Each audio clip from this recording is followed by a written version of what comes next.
जय हिंद साथियों। कैसे हो आप सब लोग। तो आज इंडियंस इंस्टीट्यूट में एक नए सेशन पॉजिटिव डिबेट की शुरुआत कर रहे हैं और इसका जो उद्देश्य है वो उद्देश्य बच्चों को मानसिक रूप से विकसित करना है। और मानसिक रूप से इंसान जब विकसित हो जाएगा तो उसकी स्पीच स्किल बहुत अच्छी होनी चाहिए।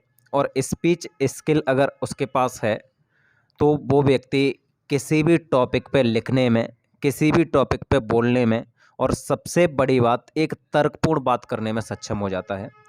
हमारा जो उद्देश्य है वो उद्देश्य बच्चों का चहुमुखी विकास करना है। बच्चों को हर एक दाव पेच के लिए तैयार कर देना है। चाहे वो बच्चा पीटी के लिए हो, चाहे प्रो मेंस के लिए हो, चाहे वो इंटरव्यू के लिए हो। बच्चा किसी भी हालत में जो स्टूडेंट है वो उस कंडीशन में हो कि वो कहीं भी डिफीट ना खाए। और इस सेशन को मैं सभी लोगों के साथ शेयर करने के इसका प्लान इस वजह से है कि बहुत सारे बच्चे हैं जो बच्चे अपने घरों पर बैठे हुए हैं या फिर वो जिनकी इकोनॉमिक कंडीशन ठीक नहीं है। तो वो बच्चे भी इसको देख के, मैं ये तो नहीं बोलूँगा कि वो लोग ऐसी कंडीशन में आ सकते हैं, लेकिन बहुत कुछ इससे सीख सकते हैं। तो आप ज़्यादा से ज़्यादा उन लोगों तक इस वीडियो को पहुँचाएं जो बच्चे अपने घरों में बैठे हुए हैं, जिन्हें तैयारी करने का मौका नहीं मिल पा रहा है। तो बाकी ये बच्चे अब डिबेट करेंगे। आज का जो टॉपिक है वो टॉपिक है लव मैरिज और अरेंज मैरिज। तो एक जो गर्ल्स वाला पक्ष है उन्होंने लव मैरिज को पक्ष में इन्हें बात करनी है, और जो बॉयज़ हैं वो लव मैरिज के अपोजिट और अरेंज मैरिज के पक्ष में है। तो एक और मैं बात आपको स्पष्ट कर देता हूं कि ये बच्चे लव मैरिज और अरेंज मैरिज नहीं, ये मैंने बोला है कि ये जो सेशन है उसका नाम है पॉजिटिव डिबेट। पॉजिटिव डिबेट का मतलब इतना सा है कि इसमें कुछ भी नकारात्मक नहीं बोलना है, और नकारात्मक आप लोगों को एक व्यू भी नहीं बना लेना है। इसमें से बहुत सारी बच्चियां होंगी जो अरेंज मैरिज के ही पक्ष में होंगी और बहुत सारे लड़के भी होंगे जो लव मैरिज के पक्ष में होंगे, लेकिन अभी इन्हें डिबेट करनी है तो वो डिबेट के लिए है। बाकी ऐसा नहीं कि ये अपना व्यू बना लेना है बिना फालतू का। और आपको दोनों साइड से जब आप पॉइंट इकट्ठे करोगे, लड़कों की साइड से और लड़कियों की साइड से, तो आपको मिल जाएंगे अच्छे खासे व्यू मिल जाएंगे कि एक जो लव मैरिज का क्या लव मैरिज में क्या दिक्कत है और अरेंज मैरिज में क्या दिक्कत है। बाकी ना तो लव मैरिज गलत है और ना अरेंज मैरिज गलत है, ये मामला सिर्फ सोच का है। ठीक है, तो शुरुआत ये लोग ही करेंगे अब।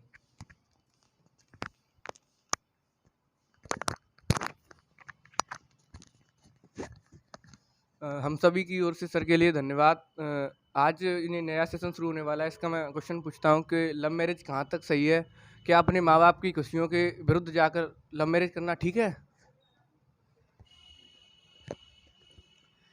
लव मैरिज देखा जाए तो आजकल का जो रुझान है वो लव मैरिज की साइड ज़्यादा है, और अधिकांश माता पिता ये समझने लगे हैं कि लव मैरिज से उनके बच्चे खुश रहते हैं, उन्हें अपना सही लाइफ पार्टनर मिल पाता है।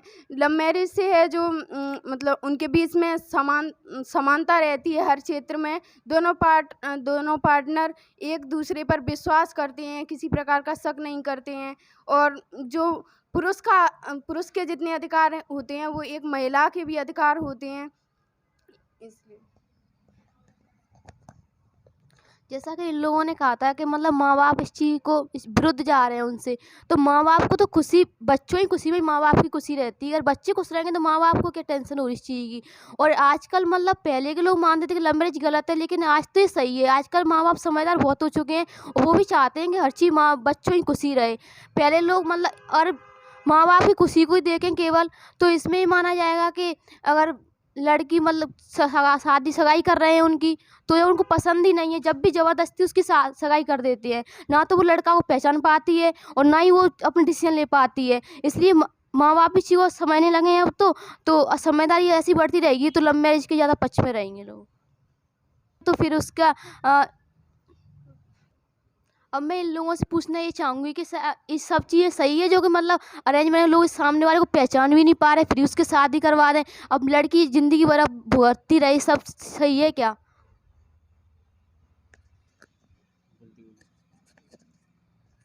अब पहले जैसा अरेंज मैरिज में पहले जैसा सिस्टम नहीं रहा है। अब लोगों के विचार बदलते जा रहे हैं। अरेंज मैरिज में भी लोग एक दूसरे को देख कर शादी करते हैं। पहले पहले होता था कि माँ बाप की खुशियों के लिए बच्चे अपने उस जो जो जीवन जीवन साथी चुनना चाहते थे उसे उसे सपोर्ट करते हैं। लेकिन अब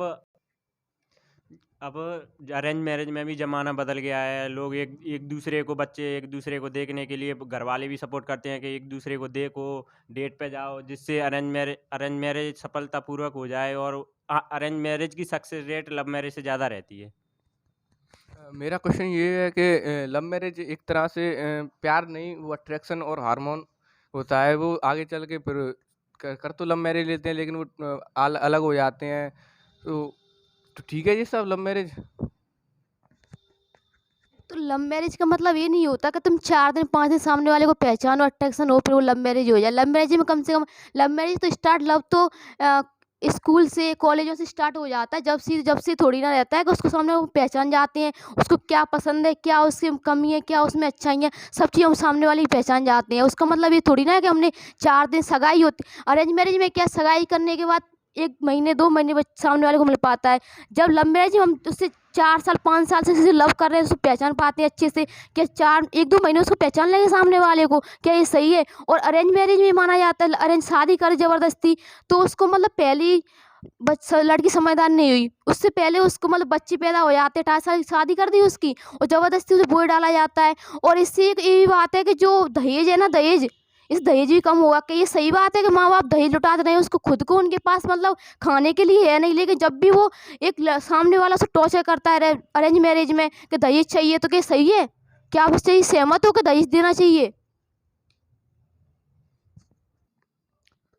ऐसे लक्ष्मी ने बोला कि लव मैरिज में दहेज नहीं देना पड़ता, अरेंज मैरिज में दहेज देना पड़ता है। अगर लव मैरिज करते हैं, बहुत से लोग लव मैरिज करते हैं और आगे चल के पता चलता है कि वो फ्रॉड कर देते हैं। किसी की वीडियो बना ली किसी लड़की की, उसे अगर लड़की पैसे वाली हुई तो उससे पैसे ऐंठ लिए और उसे मेंटली टॉर्चर करते हैं।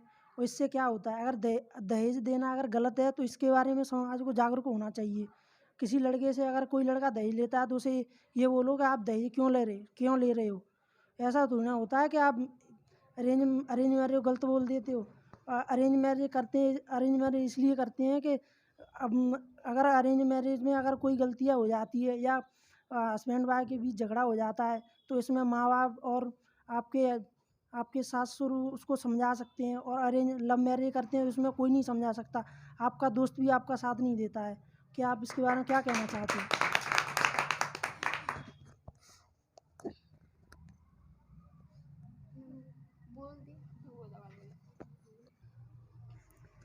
हेलो, मैं कहना चाहूँगी कि लव मैरिज में ना बराबरी का रिश्ता रहता है, और अरेंज मैरिज में कभी कभी लड़की को झुकना पड़ता है तो कभी कभी लड़कों को झुकना पड़ता है। और लव मैरिज में ना मतलब कई सालों से मतलब रिलेशंस में रहते हैं। ऐसा तो नहीं है कि मतलब 5-6 महीने से या 2 महीने से, ऐसा तो कुछ नहीं है। कई 2 सालों से 3 सालों से रहते हैं। और जी मैं कहना चाहूँगी कि अब तो अपने समाज में ना 20 लाख 25 लाख इतने दहेज हो गए हैं। माँ बाप को अपने खर्चों के लिए, हमारे खर्चों के लिए और भी चीज़ों के लिए खर्चों के लिए उठाने पड़ते हैं, और फिर शादियों के लिए देने पड़ते हैं। और जी मैं कहना चाहूँगी कि लव मैरिज में ना ऐसा तो नहीं होता कि टूट जाती हैं सब, क्योंकि सब समझदार लोग होते हैं, भाई लव मैरिज करते हैं। और अक्सर ऐसा होता है ना, तो कुछ अनफॉर्चुनेटली कुछ दिक्कत हो जाती होंगी। ऐसे मैं तो मानती नहीं हूँ, मतलब लव मैरिज होती है तो अक्सर चलती रहती हैं। और अरेंज मैरिज में एक ये होता है कि मतलब सास बहू को ताने मारती है, ये कहती है तुम ऐसी हो वैसी हो। से कि वो अरेंज मैरिज में अक्सर देखा जाता है कि आर्थिक स्थिति के चलते कोई माता पिता ऐसे होते हैं जिनकी बच्ची की उम्र कम है, 18 वर्ष से कम है, या और मतलब जो लड़का है उसकी एज बहुत ही ज़्यादा है। तो इस संदर्भ में आप क्या कहना चाहेंगे कि ये कहाँ तक सही है? सर मतलब जैसा कि अभी इन्होंने पूछा था कि मतलब जो उम्र का जो अंतर है, बता रहे थे कि मतलब लव मैरिज में ये नहीं रहता। अगर लव मैरिज में ये नहीं रहता तो मतलब अभी जो वर्तमान स्थिति है, तो आप देखिए किसी लड़की की उम्र मान लो 40 साल है और वो 23 साल के लड़के से शादी कर रही है, और किसी व्यक्ति की उम्र 60 साल है, उसके बावजूद वो 18-19 साल की लड़की से शादी कर रहा है। तो मतलब इस विषय में जो इनका जो तर्क था, मैं शायद उसका थोड़ा बहुत बताने की कोशिश करूँगा। मतलब एक इन्होंने और भी कहा था कि जो लव मैरिज में उसमें शायद इतनी बाधाएँ नहीं आती हैं, लव मैरिज में बाधाएँ नहीं आती। तो शायद एक मुंबई की एक ब्रांच मतलब कोर्ट था, उसका एक मतलब वो था वो रिपोर्ट थी, उसमें उन्होंने कहा था कि 3 में से जो 2 तलाक हो रहे हैं लव मैरिज वाले, उनमें इसकी वजह सिर्फ यही है कि एक दूसरे को न समझ पाना। और जो लव मैरिज में ये लोग बता रहे थे, तो मैं एक चीज़ और कहना चाहूँगा सर, कि मतलब लव मैरिज में सिर्फ लव ज़रूरी होता है ज़िंदगी जीने के लिए? लव से ज़्यादा ज़रूरी होती है एक चीज़ और, जो माता-पिता का लव ऐसा होना चाहिए जिसमें माता-पिता की सहमति हो, सारे समाज की सहमति हो। अगर हम समाज को भी छोड़ देते हैं, घरवालों को भी छोड़ देते हैं, अगर ऐसी खुशी हम पा सकते हैं, तो वो खुशी शायद हमारे लिए तो खुशी हो सकती है, मतलब जिनके लिए क्या है, जिन्होंने हमें शायद बचपन से बड़ा किया है और उन्होंने मतलब प्रत्येक अपनी खुशी शायद हमारे लिए न्यौछावर कर दी। तो इस वजह से मेरा जो लव मैरिज के प्रति नहीं है, मैं लव मैरिज के विपक्ष में हूँ। और मैं एक चीज़ और पूछना चाहता हूँ इन लोगों से, अगर लव का जो सही मतलब है, वो शायद पहले ये हमें बताएँ, फिर उसके बाद हम।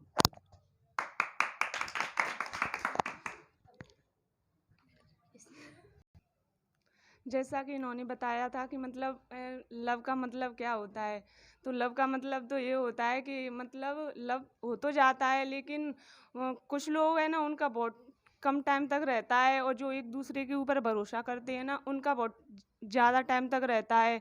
और भरोसे के अलावा जब मतलब ऐसे कोई लव मैरिज करता है या फिर ऐसे अरेंज मैरिज करता है, तो उसमें ना झगड़े हो जाते हैं ऐसे, तो एक दूसरे मतलब सहन नहीं कर पाते हैं। और लव मैरिज में ऐसे एक से गलती हो जाती है तो दूसरा एक्सेप्ट कर लेता है कि चल कोई बात नहीं है, गलती हो ही जाती है, लेकिन मतलब ऐसा नहीं होता है कि रिश्ते बिगड़ जाते हैं। और भरोसे के अलावा अरेंज मैरिज में तो मतलब रोक टोक करते रहते हैं कि ये नहीं करना है, वो नहीं करना है, और लव मैरिज में तो रोक टोक को तो कोई करता ही नहीं है, मतलब हर चीज़ के लिए अपन स्वतंत्र होते हैं, कुछ भी कर सकते हैं। ऐसा भी नहीं है कि मतलब खुद ही स्वतंत्र हैं, सामने वाला कुछ नहीं बोल रहा है, बल्कि सामने वाला मतलब खुशी के लिए बोल देता है कि जो भी करना है वो उसे कर लो, लेकिन उसकी भी मतलब वो दूसरे को मतलब एक दूसरे को खुशी रखना चाहते हैं, इसलिए वो किसी भी चीज़ की मना नहीं करते, मतलब हर चीज़ के लिए बोल देते हैं कि स्वतंत्र हो, कुछ भी कर सकते हो।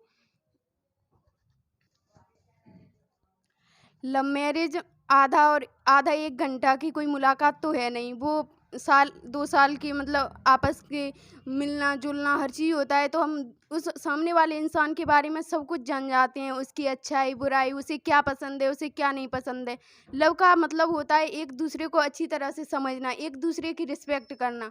जब इंसान एक-दूसरे को समझने लगता है तब लव होता है, और उससे पहले तो बात करें तो अट्रैक्शन होता है, लव तो कहीं होता नहीं अगर किसी और उसके हिसाब से देखा जाए तो।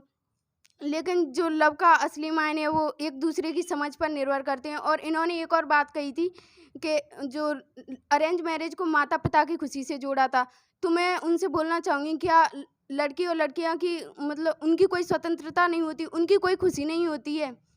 जो जो शादी होती है, वो केवल 2 परिवारों के बीच के मामला नहीं होता है, वो लड़का और लड़की के बीच की आपसी समझौता होता है।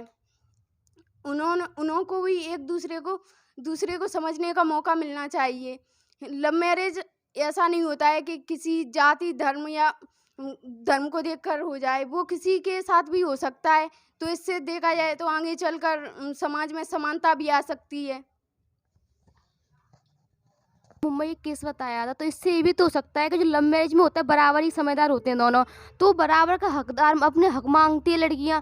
लेकिन जो अरेंज मैरिज होती है ना, उसमें लड़की दब के रहती है, वो कभी मतलब अपना हक मांग ही नहीं पाती, वो हमेशा समझती है हम कमज़ोर हैं, क्योंकि वो घर में उसके हो सकता है उसके माँ बाप, उनकी अरेंज मैरिज हुई हो, तो उसको वही चीज़ दिखती है, उसकी माँ भी उसे दबा के रखती है कि बेटा तो दब के रहना है, तो ये चीज़ें हो जाती हैं। इस वजह से कभी उनके मामले बहुत कम हो सकता है, उनके मामले बहुत ज़्यादा हो, अरेंज मैरिज के जैसे तलाक के केसेज बहुत ज़्यादा होते हैं, लेकिन कभी वो आगे आ ही नहीं पाते, उभर नहीं पाते, उभर इसलिए नहीं पाते कि वो दब के रहती हैं, वो लड़का ऐसा कहे वो झुक ही जाती है उसी टाइम पर। लेकिन जो लव मैरिज रहती है ना, उसमें बराबर का हक मांगने के लिए वो तलाक तक पहुंच जाती, तो उसमें भी कोई बड़ी बात नहीं है। मतलब सर, जैसे अभी इन्होंने मतलब जो बात जिम्मेदारी की थी, जो स्वतंत्रता की थी, जो मतलब लड़के लड़की की स्वतंत्रता होती है, जो लड़का लड़की का अधिकार होता है, मतलब तो अधिकार तो सर उनका भी होता है, मतलब जो कि एक माता पिता है उनका भी बच्चे के ऊपर पूरा अधिकार होता है। क्या बच्चे की जिम्मेदारी नहीं बनती है कि उन्हें जब उनका मतलब जो एक समय आता है, मतलब हर किसी व्यक्ति का एक बुढ़ापा मतलब जिसको अपन कहते हैं, उस समय में क्या एक बच्चे की जिम्मेदारी नहीं बनती कि मतलब जो उनका दायित्व है वो निभा सके? क्या एक बूढ़ी माँ 60-70 साल की उम्र में अपने लिए और अपने पति के लिए रोटी बना सकती है?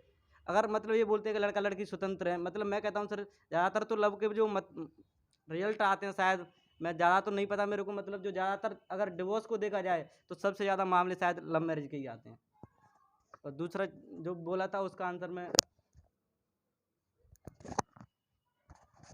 एक तो मैं ये ताकि इन्होंने अब तक जो लव के बारे में जो जो भी कहा मेरे हिसाब से वो एक आदर्श स्थिति बता रहे हैं, जो सच्चाई है वो नहीं बताई जा रही है यहाँ पर।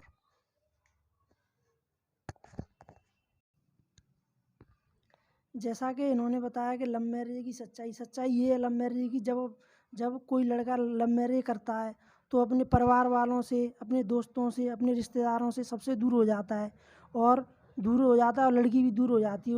उसको ये भी नहीं पता चलता कि घर में क्या हो रहा है या लड़की घर में क्या हो रहा है। उसे घर वाले मृत घोषित कर देते हैं कि हमने तो उसे मरा हुआ मान लिया। ऐसा ऐसा नहीं होता कि हमें अब जिन्होंने हमें इतना बड़ा किया है उन्हें हम इतनी जल्दी थोड़ी ना भुला देंगे। और 4 दिन के प्यार के चक्कर में अगर लड़की अपने घर को छोड़ देती है, मान लो अगर लड़की ने लव मैरिज कर ली, उसकी लव मैरिज भी हो गई और उसके बाद लड़के का एक्सीडेंट हो गया या लड़का उसे छोड़ के चला गया, तो ना तो लड़के वाले के घर वाले उसका साथ देंगे, ना लड़की वाले के घर वाले उसका साथ देंगे। तो इसमें कौन जिम्मेदार है?